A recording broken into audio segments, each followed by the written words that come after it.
The Oklahoma National Guard has a special connection to those soldiers fighting in Ukraine. Many of our Guard members were deployed in 2017 there to help train the Ukrainian soldiers. News on 6's Jonathan Cooper is live with more on that for us. Jonathan? Craig and Lori, this mission was called JMTGU. Several countries participated in it, and Oklahomans played a big part.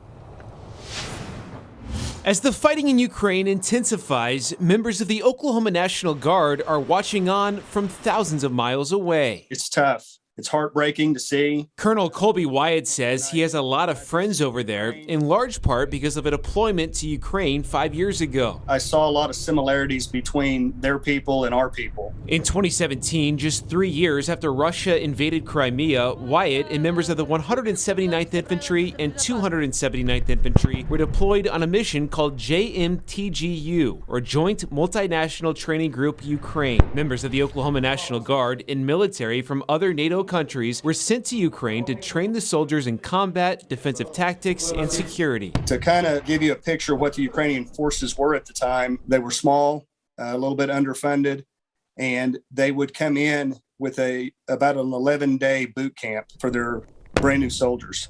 Over the next few months, the Guard trained the Ukrainians and set up a force where they could teach themselves and others in the future. That same year, News on 6's Alex Cameron traveled to western Ukraine to watch and report on the Guard in action. To see that help being delivered by Oklahomans was really meaningful for me, and it meant a lot to be able to report it back here to people in Oklahoma. Now, 5 years later, Wyatt and Cameron say they're thinking about all of those they met. Knowing that we succeeded in our mission, we can only hope that that is passed on to other forces in Ukraine.